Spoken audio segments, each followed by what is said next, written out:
Hello, ladies and gentlemen. Welcome back to the show. This is Jeng and Jerry. Now, today we have the Matchmaker show, and you understand the protocol here that any other time we have a man, the man must be looking for a woman. In the same way, when we have a woman on board, the woman is definitely looking for a man. But because today we have a man, I will tell you what the man is looking for and why he is on the show. Do you remember the 86-year-old man? Like a month ago, I was about to bring a man who was 86 years old. The man is no. He is a widower. A widower is somebody who has lost a spouse. Okay, and now the man had been single for like 6, 7 years. The wife died, and he was left alone. The man was doing very well, and he's actually doing very well to date. And the only reason why he was not able to get another wife is because the moment we went there, the children of that man chased us away. Not literally, but they refused. They blocked us from accessing them there. They jeopardized the plan. They refused the man to have an interview. They denied him an opportunity, and now they told us that as long as they were concerned, their dad was not going to have another wife. Now, their argument was not coming from a point of understanding, because they were saying that maybe the woman who will come will only be interested with the father's wealth. The truth of the matter is that there are people who are not interested in wealth. There are people who have their own wealth. There are people who have their own resources. They only require a companion. They only need a partner. They only need somebody who is capable of loving them, being there for them, sharing stories, and things like that. And the dad had said, I am looking for a woman who is having children already, a woman who is not ready to give birth again, a woman who is not interested in having other children, because the man has sons that are over 50, has daughters in their 40s, so there is no point of getting another kid. There is no point anyway. So a mature woman who would have played the role of a wife was good enough for the man.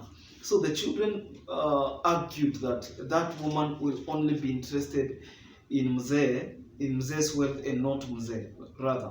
So they brought a contention, and we were not able to cover the video.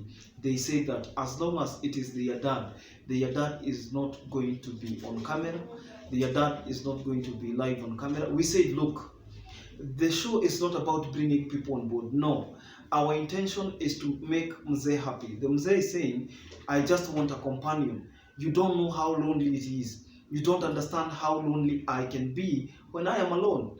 I am not having people who are working there at night. People come work for him during the day. By 6 jioni wameenda. Hata kama amemfanyia kazi mchana, jioni ameenda. So the Mzee is left alone, lonely, and they only call him occasionally. Kila mtu akona life yake. And the Mzee is saying, I used to have a wife. We were in good terms with your mother.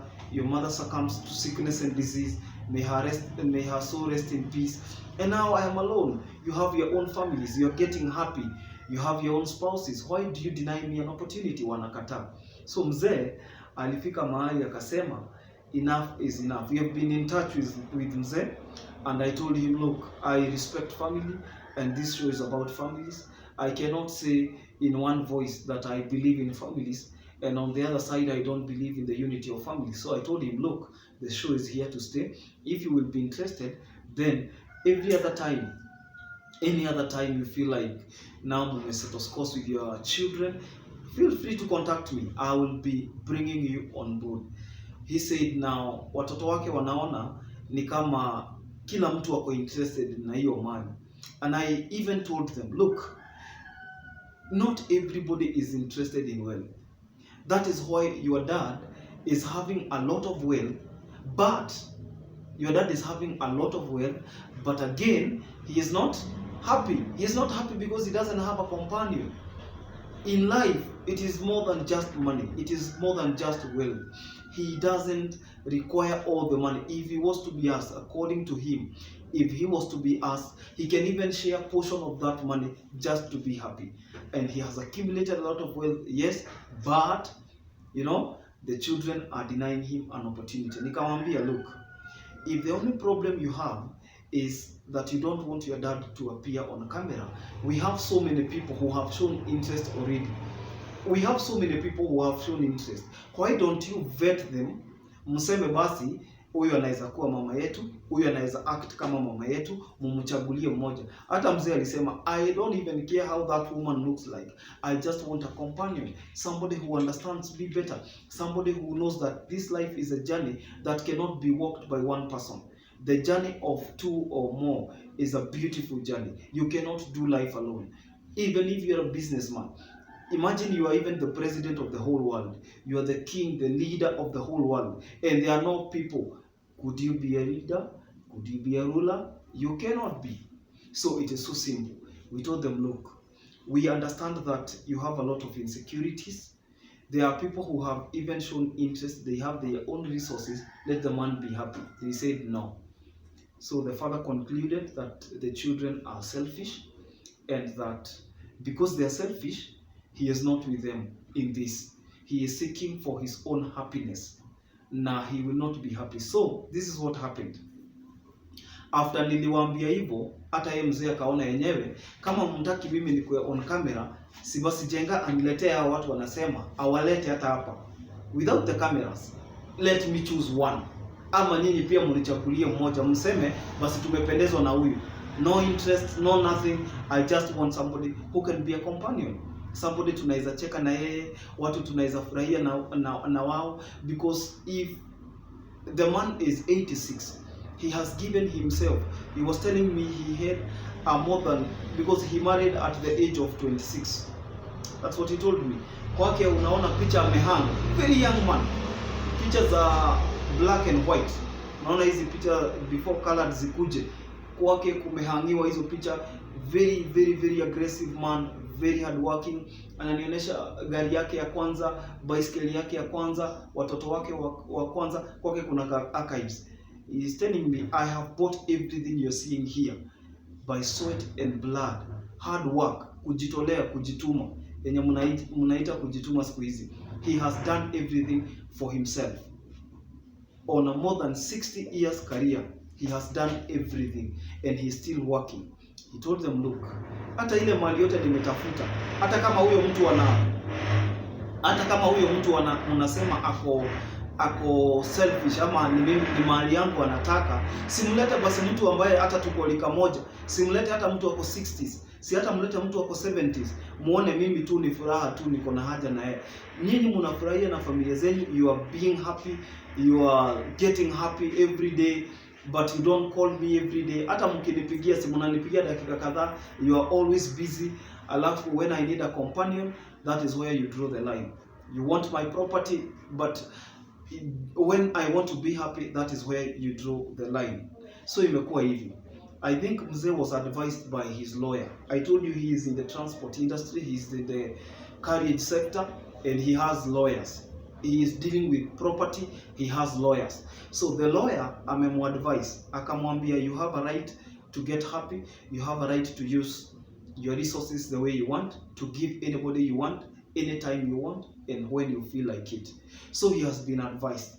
Na hivi ndio mzee ameconclude, kama ni mali yangu mnatetea, mali yangu yenye nimejitafutia mimi mwenyewe, mimi binafsi, kama hiyo mali ndio mnatetea, basi iko hivi, if I cannot be happy, if I cannot enjoy that property with mwenye nataka kwa sababu mnamfurusha, basi hata nyinyi you will not be partakers.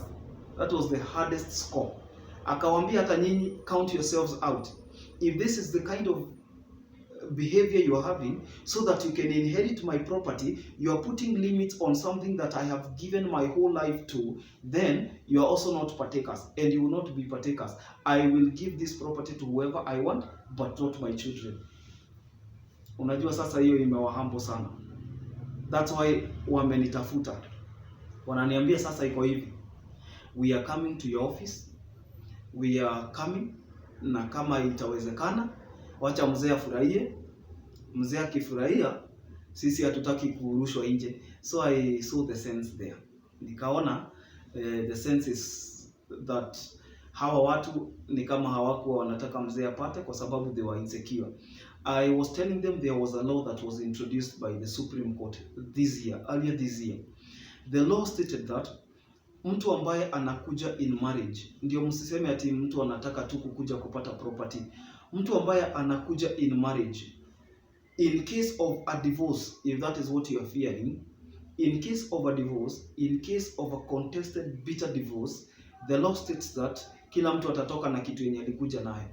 So hamwezi sema ati huyo mtu anataka kukua selfish. Are we together to that point? So they are coming. As I am recording this video, they are on their way. Okay? They are coming. We will have a sitting. I will keep you updated. And they have now surrendered. They have humbled. They have said now, if mzee is trying to complicate mambo, then we will not be the block between him and his happiness. If you want to be happy, after all, ndiye amejitafutia. Na lawyer pia amewaadvise akawaambia, njia kama hii ya block furaha ya mzee ni njia rahisi sana ya kujitafutia laana, na hamtaki kupata laana. Nobody wants to be cursed. Nobody wants to share a curse from a parent, because when the parent is bitter because you blocked his happiness, you will never be happy. And that is the truth of the matter. The Bible is clear that honor your father and mother, for that is the only commandment with the promise, that you may live long. So I think they have also sat down as a family. Wameona mzee ana deserve kukuwa na furaha. The man did not kill the wife. The wife actually succumbed to sickness and disease. There was nothing the man would have done about it. And so that is the deal. And we are looking forward to having them. We are looking forward to having them happy. We are looking forward to having them reconciled. And mzee ameniambia, nimeongea na yeye, ananiambia if they don't have a problem with me being happy, then they can share from me whatever they want. After all, nimekuwa nikijituma hivi vyote ndio nifurahie, na people who are close to me, watoto wangu wafurahie pia. Sawa sawa. Na hata mzee anawaambia mimi, because I am a widower, Biblia inanikubalia. Only death is supposed to separate two people. And sasa wanasema because he is justified to get another love, so why block him? Anasema yeye hajabakisha miaka mingi. He acknowledges that hajabakisha miaka mingi, na kwa sababu hajabakisha miaka mingi, wampe nafasi, wakubali afurahie hizo siku ambazo wamebakisha, akuwe mtu wa furaha, na hivyo ndivyo iko. Na akifurahia pia wao najua watafurahia. So they are on their way. 2 sons, 1 daughter, they are on their way. Wengine wako ngambo. Hawa tukisikizana, I'll bring mzee on board. But the mzee will not come here. I'll go and shoot the video from his place. I want you to see the mzee so that uone kama ni mtu ambaye unaweza penda. Uone kama mzee wa 86 mtawezana na yeye. So director, I don't think there is something else. So don't forget to keep on subscribing to our show. Subscribe. If you're new here, don't forget to like this video. Kama umenitazama hadi this minute, remember to like the video, and this is the norm here. If you have not followed me on Facebook, go and follow at Jenga Jero. That is where we post the contact of our guest. So until tomorrow, this is Jenga Jero. Bye bye.